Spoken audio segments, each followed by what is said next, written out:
अस्सलाम वालेकुम। मेरा नाम फैज़ान है। ये वाक़या जो मैं आपके साथ शेयर करने जा रहा हूँ ये मेरी वालिदा के साथ 1985 में हुआ था, जब उनकी उम्र तकरीबन 15 या 16 साल थी।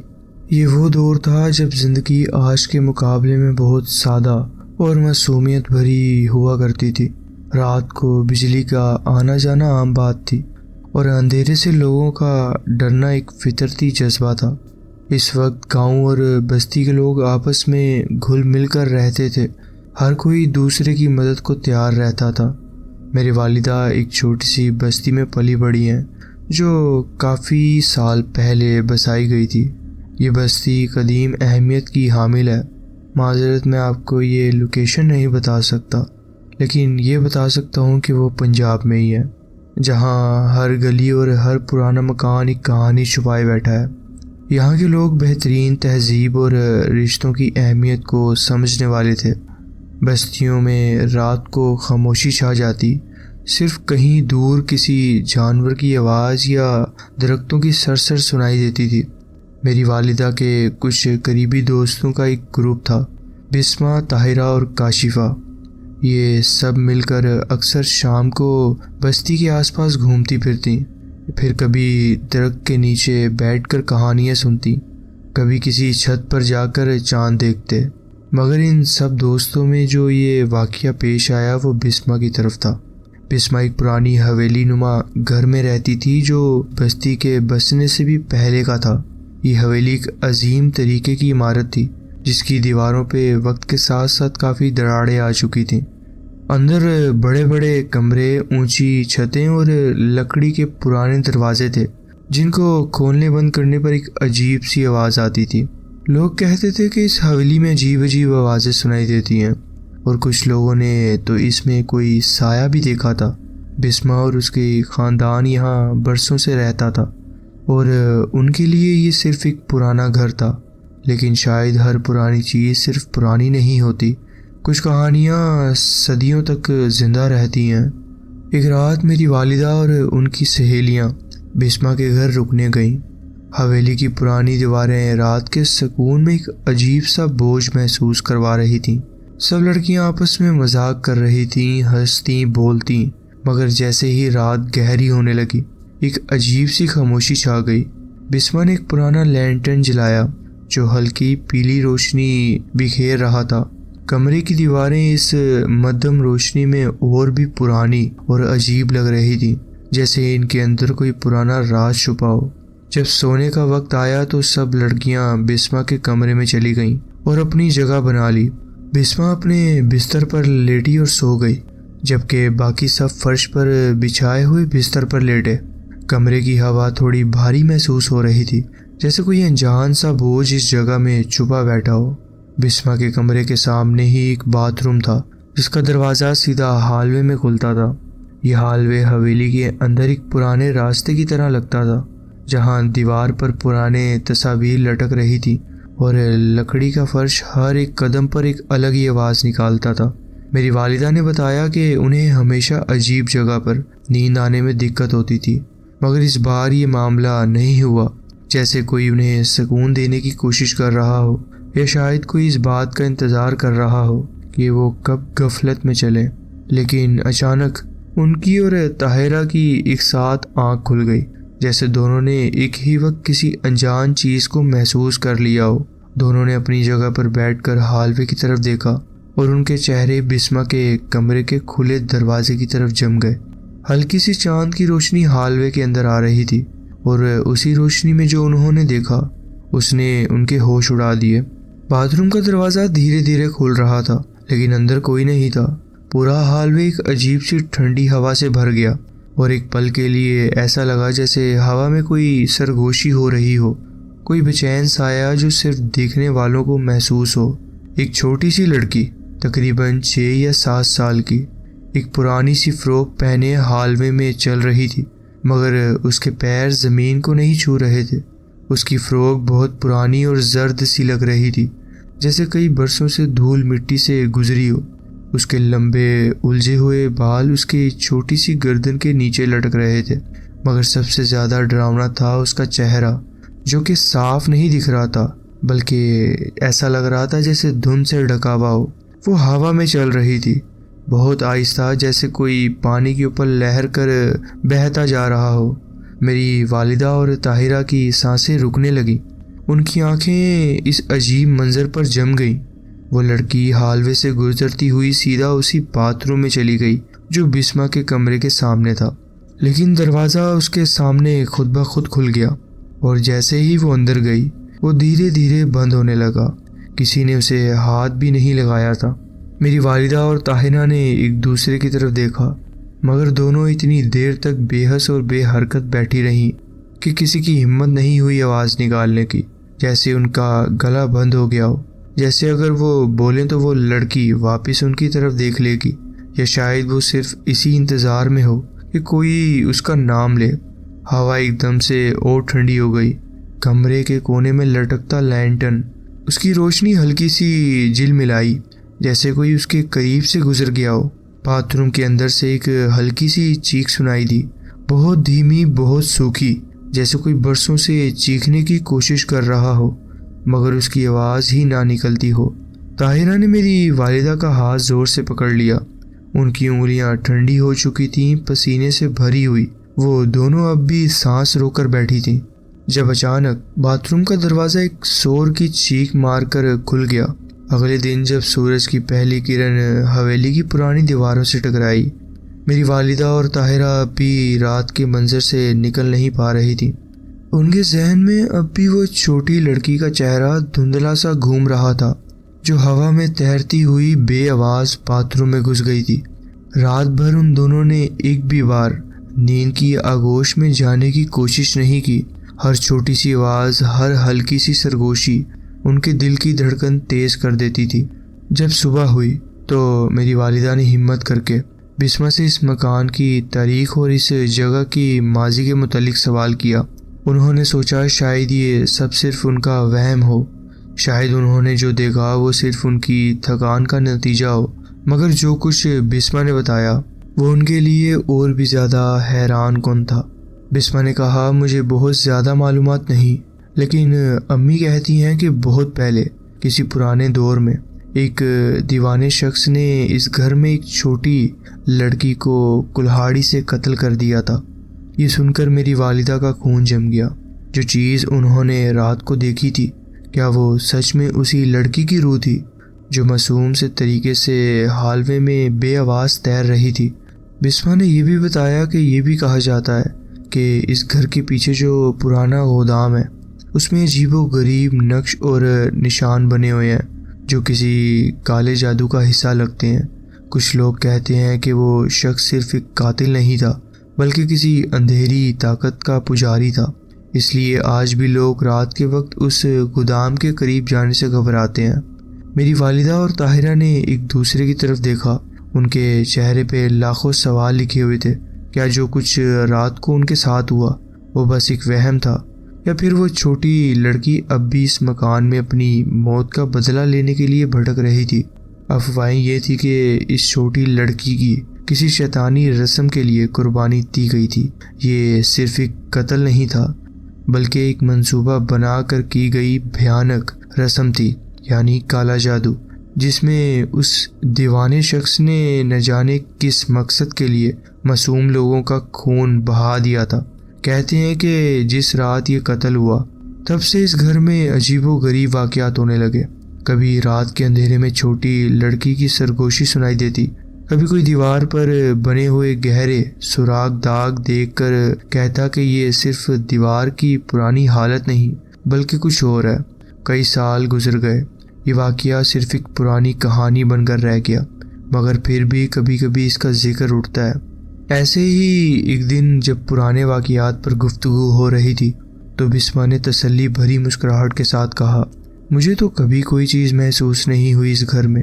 उसके लहजे में बेपरवाही थी, जैसे ये सब सिर्फ अफसाने हों।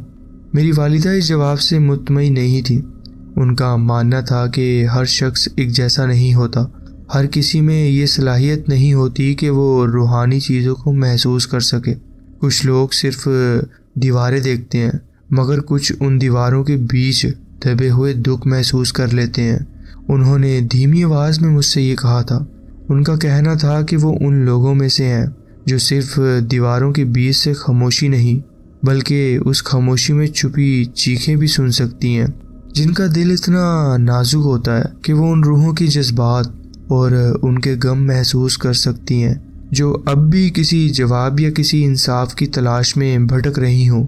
शायद इसी वजह से उस रात जो कुछ भी उन्होंने देखा वो बिस्मा ने कभी महसूस नहीं किया, या फिर बिस्मा इस घर के हर एक अजीब लम्हे की आदत डाल चुकी थी अपने आप को। ये था मेरा वाकया जो मैं आपके साथ शेयर करना चाहता था। जी बहुत बहुत शुक्रिया, आपने अपनी कहानी हमारे साथ शेयर की।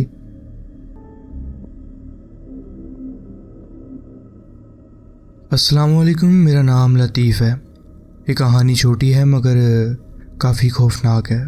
मैं तुम्हें कोई लंबी चौड़ी कहानी नहीं सुनाने वाला कि कैसे कुछ लोग जिन्नात को देखते हैं या क्या होता है या ऐसे होता है, मगर ये लगभग कहीं सच भी है कि कुछ लोगों ने जिन्नात को देखा होता है और ज़्यादातरों ने नहीं।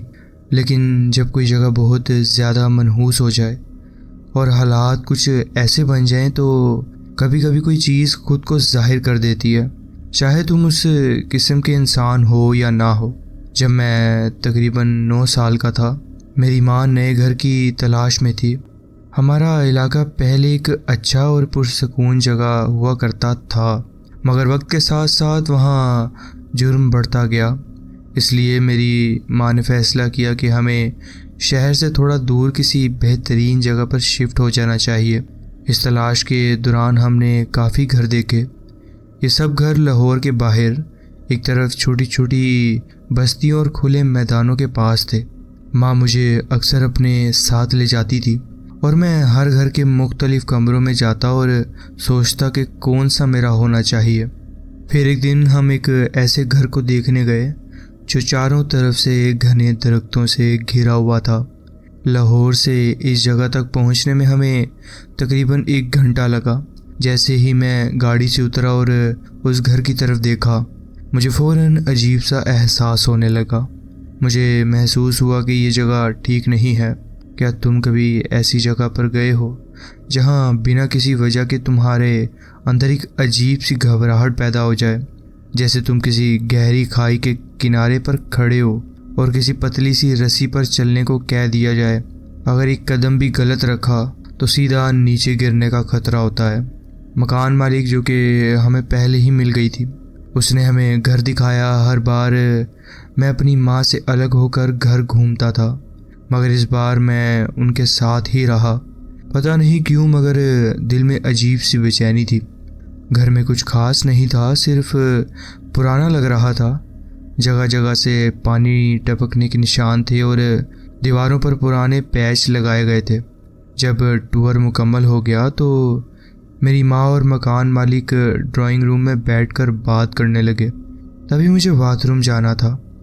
मकान मालिक ने कहा कि सिर्फ एक बाथरूम काम कर रहा है और वो ऊपर की मंजिल पर है। मैंने माँ से कहा कि वो मेरे साथ चलें, मगर उन्होंने मना कर दिया। अब तुम लगभग 10 साल के हो गए हो, बाथरूम का इस्तेमाल खुद कर सकते हो, चले जाओ, मैं नीचे ही बैठी हुई हूँ। मेरी माँ बहुत प्यारी और नरम मिजाज थी, मगर जब एक बार उसका लहजा सख्त हो जाए तो बेहतर था कि बात मान ली जाए। मैं धीरे धीरे सीढ़ियों से ऊपर चढ़ने लगा और बाथरूम हॉलवे के बिल्कुल आखिर में था। जैसे ही मैं वहाँ पहुँचा, मेरा दिल डूबने लगा। अंदर जाने का मन नहीं कर रहा था, लेकिन मैंने सोचा कि अगर मैं जल्दी से ये काम मुकम्मल कर लूँ तो जो भी चीज़ यहाँ है मुझे नुकसान नहीं पहुँचा सकेगी। मैंने दरवाज़ा खुला छोड़ दिया ताकि ज़रूरत पड़ने पर भाग सकूं। जब सब कुछ हो गया तो जैसे ही हाथ धोने के लिए घूमा, मैंने उस शीशे में देखा एक औरत वहाँ खड़ी हुई थी। वो मुझे घूर रही थी। उसका चेहरा जर्द था और उसने एक पुराने दौर की रली मिली कमीज़ पहनी हुई थी। मगर सबसे ज़्यादा डरावना था जो वो ये कि उसके होंठ बहुत तेज़ी से हिल रहे थे, जैसे कि वो कुछ बोल रही हो मगर आवाज़ ना निकल रही हो। मैंने चीख मारी और फ़ौरन भागने की कोशिश की, मगर जैसे ही दरवाजे तक पहुंचा वो ज़ोर से बंद हो गया। मैंने दरवाजे पे ज़ोर ज़ोर से हाथ मारा, चीखता रहा लेकिन फिर अंधेरा छा गया। मैं बेहोश हो गया था। जब होश आया तो मेरी माँ और मकान मालिक दोनों मेरे ऊपर झुककर मुझे होश में लाने की कोशिश कर रहे थे।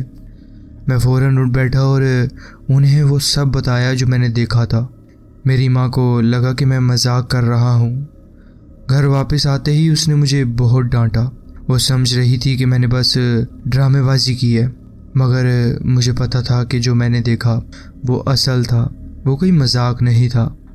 आज इतने सालों बाद मेरी माँ को याद नहीं कि वो जगह लाहौर के किस इलाके में थी, मगर मुझे महसूस होता है क्योंकि मैं चाहता हूँ कि वापस उस जगह जाऊँ और देखूँ कि वहाँ क्या वाकई कुछ ऐसा है जो समझना बाकी था मेरे लिए।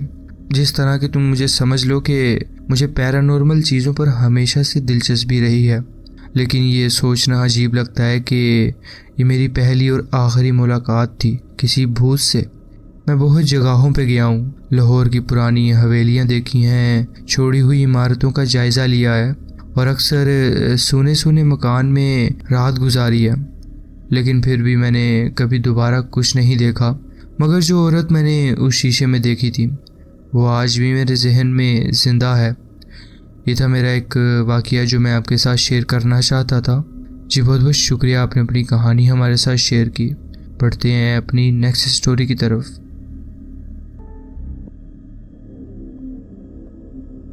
अस्सलाम वालेकुम, मेरा नाम फौज़ान है। ये कहानी पाकिस्तान में हुई है और इसका वाक़या 1973 में लाहौर के एक पुराने इलाके में गुज़रा था। उस वक्त मैं सिर्फ 8 से 9 साल का था और मेरी माँ लाहौर के एक रेजिडेंशियल इलाके में रियल एस्टेट एजेंट की तरह काम करती थी। उन्हें एक क्लाइंट के ज़रिए एक पुरानी हवेली का पता चला जो माल रोड के करीब थी। ये हवेली एक बहुत पुराने मालिक की थी जो कि काफ़ी पहले पंजाब आया था और यहाँ ये मकान बनाया था। वो पहले एक डॉक्टर था, मगर एक हादसे के बाद उसने अपना इलाज छोड़कर रूहानी शिफा पर काम करना शुरू कर दिया। ये शख्स लोगों का रूहानी इलाज करता था और बेसहारा लोगों की मदद के लिए एक इदारा भी चला रहा था। मेरी माँ और हवेली के मालिक काफ़ी अच्छे दोस्त बन गए थे। एक दिन उसने मेरी माँ को बताया कि उसकी माँ एक जादूगरनी थी जो घर में हर वक्त जादू टोना करती रहती थी। मेरी माँ कहती थी कि जब भी वो उस हवेली में काम करती थी तो उसे अजीब सा महसूस होता था, इसलिए वो रात को वहाँ रुकना पसंद नहीं करती थी। एक रात हवेली का मालिक किसी काम की वजह से मेरी माँ को मिलना चाहता था। वो बेचैनी सी महसूस कर रही थी, लेकिन फिर भी गाड़ी लेकर चली गई। जैसे ही उसने दरवाज़ा नॉक किया, कोई जवाब नहीं आया। दूसरी दफ़ा नॉक किया, तब भी कोई जवाब नहीं आया। जब उसने वापस मुड़कर देखा तो एक खिड़की से कोई हाथ हिला रहा था। पहले तो उनको लगा कि ये उनके क्लाइंट का एक दोस्त होगा, मगर फिर उन्हें महसूस हुआ कि 3 मर्द और एक औरत उन्हें एक साथ देख रहे थे। ये देखकर उन्हें अजीब सा महसूस हुआ और वो वहाँ से निकल गईं। जब घर पहुंचकर अपने क्लाइंट को फ़ोन किया और पूछा कि दरवाज़ा क्यों नहीं खोला, तो उनका जवाब आया, मैंने तो आज कोई मुलाकात शेड्यूल नहीं की थी, मैं तो पूरा दिन घर पर था। ये सुनकर मेरी माँ हैरान रह गई। उन्होंने बताया कि उसने हवेली के अंदर लोग देखे जो उसे हाथ हिला रहे थे। इस पर फ़ोन की दूसरी तरफ सिर्फ खामोशी थी। फिर उनका दोस्त बोला, मैं कुछ अच्छा महसूस नहीं कर रहा, मुझे तुम्हारी मदद करनी चाहिए। मेरी माँ ने मजबूरी में उसके घर जाने का फ़ैसला किया। जब वो उनके घर पहुंची तो उन्हें महसूस हुआ कि घर के अंदर कोई अजीब सा माहौल है। उनका दोस्त चुप चुप कर कुछ अजनबी बातें कर रहा था। वो अल्लाह, शैतान और जादू की बातें कर रहा था और लग रहा था जैसे कोई उसे कंट्रोल कर रहा हो। फिर अचानक उसने कहा, मुझे माफ़ कर दो, तुम्हें यहाँ नहीं आना चाहिए था, मगर मुझे कोई और रास्ता नहीं मिला। मेरी माँ बहुत डर गई और फ़ौरन वहाँ से निकलने लगी। जैसे ही उन्होंने दरवाज़ा खोला, उनके दोस्त ने कहा, मुझे चाहे जो भी हो दोबारा कभी यहाँ मत आना और अपने बच्चों को भी कभी इस घर के करीब मत लाना। उस रात मेरी माँ ने बहुत मुश्किल से नींद की। सुबह फ़ोन बजा और ये हमारा पड़ोसी का था जो मेरे भाई के साथ एक शिकार ट्रिप पर गया हुआ था। उन्होंने कहा कि एक हादसा हो गया है। मेरा भाई लकड़ी काट रहा था और एक और लड़के ने जब लकड़ी काटने के लिए कुल्हाड़ी उठाई तो वो गिरकर मेरे भाई के चेहरे पर लग गई। अगर वो थोड़ा सा भी ऊपर होती तो उसकी आँख जा सकती थी।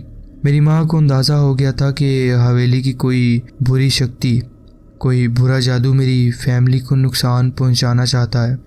उन्होंने फ़ौरन एक मौलवी साहब से रब्ता किया और रूहानी मदद ली। इसके बाद उन्होंने वो मकान बेचने का काम छोड़ दिया और उस क्लाइंट से दूर हो गई। वक्त गुजरता रहा लेकिन मेरी माँ को हमेशा ये शक रहा कि जो कुछ भी हुआ वो सिर्फ़ एक इत्तेफाक नहीं था। मुझे भी अपनी ज़िंदगी में अजीब अजीब चीज़ें महसूस हुई हैं, मगर वो कहानी किसी और दिन के लिए है। हो सका तो मैं आपके साथ वो भी शेयर करूँगा। फ़िलहाल ये थी मेरी स्टोरी जो मैं आपके साथ शेयर करना चाहता था। जी बहुत बहुत शुक्रिया, आपने अपनी कहानी हमारे साथ शेयर की।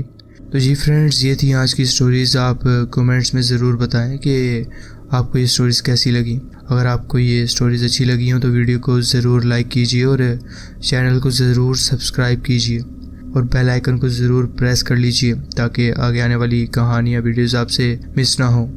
अपना ख्याल रखें और मिलते हैं नेक्स्ट वीडियो में। अल्लाह हाफिज़।